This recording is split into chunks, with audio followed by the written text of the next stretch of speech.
Happy New Year, everyone. So as we're entering the new year, I thought what would be some good New Year's resolutions for a guitarist. So I went online and most of what I saw was practice more, practice better, practice more efficiently, just all practice. Thought, are they really New Year's resolutions? So I thought, let's take a different direction, and I've come up with a few New Year's resolutions that are a bit more tangible. They're kind of things that you can tick off a list, and perhaps things that you may not have thought of. So my first New Year's resolution for you is about gear, and that gear that you've always wanted, that gear that you covet.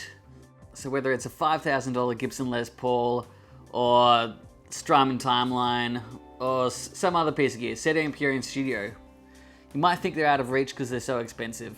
If you set aside consistently a little bit of your pay each week, $5, $10, whatever, make it whatever. I like to set a 5% of my pay, and I put that towards gear purchases, or in my case, it's more so purchases for the band, like studio time, but it can be whatever. And just set aside an amount that's comfortable for you and try and forget about it. Or if you're motivated by seeing that pile of money stack up, then do that. The point that I'm getting at is that gear that you always really wanted, it is accessible to you. Maybe not soon, but in time, with consistent saving, it is something that you can afford. I'd do anything for a Con Centaur. You do anything? Anything. Oh, okay then. Perhaps you could set aside a percentage of your income so that you can comfortably afford it one day. Would you do that? No, I wouldn't do that at all. And my second New Year's resolution for you is to make your music, practice your creativity, your workspace, your passion pit more accessible and convenient. I'm sure there's something we all could do to make getting into that work zone, that practice space, that mindset. We could probably make that a little bit easier for ourselves. It might be as simple as taking your guitar out of the case and putting on a music stand. One thing that I could personally do to make my workspace a bit more convenient and efficient is to find a solution to make switching between the Focusrite and the Helix a little bit easier.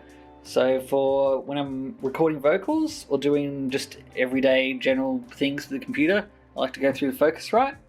And when I'm playing guitar or recording guitar, I like to go through the Helix. And to do that, I have to change the USB, put it in here, take these out, put them in the inputs here. There we go, right. There we go. And that didn't take very long, but it's just a little thing that I could do to make my workspace a little bit more convenient. My third New Year's resolution for you is to upskill your maintenance game. So all your guitars could probably be slightly improved with just a bit of maintenance, a setup. If you already know how to do a pro setup, great, but there's probably something else that's not daunting that you could do to make your guitar play a little bit better. Recently, I learned how to fret dress, and I did that on one of my guitars and it turned out really well. And something else I did do was I'm taking this Epiphone Les Paul Jr. and I've got a new pickup in there. This is an Indonesian import, and I've got a new pickup in there that should sound a lot better. As you can see, it's still not done.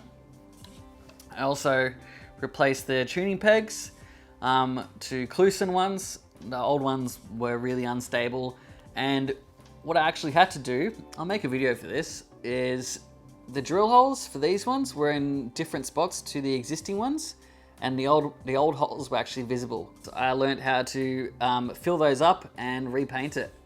And to me, I can't really tell that that's been repainted or not. That was a new skill I acquired, and I wouldn't do it on one of my more expensive guitars at first, but now that I've done it on this one, I think I'm pretty confident to go ahead and do that to a more valuable guitar if I needed to. So that's my third resolution for you, is to upskill your maintenance game and get your instrument sounding the best it ever has. My fourth and final resolution for you is to share your passion. You might have written something really cool, get it out there, show it off. Even if it's just one tiny riff, if you're working on a solo, just record it, put it out there. And not only does recording yourself help you improve, because you kind of listen, you definitely listen differently when you're playing your instrument. When you're not playing it, you might notice things that you didn't pick up before, and you might also notice things that you're doing really, really well. And beyond that, you're also putting on a performance, which takes another skill set.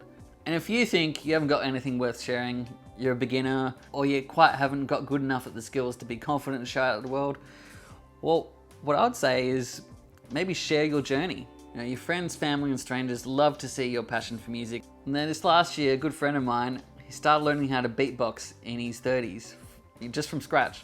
And personally for me, it's been one of the most inspiring musical endeavor stories that I've witnessed throughout the year. Get on the grind.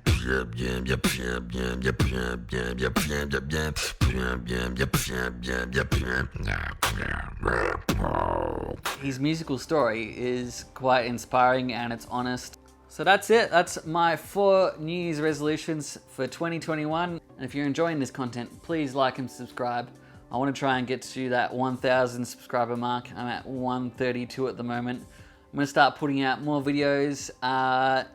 Next video I'm putting out is going to be on my favorite guitar ever.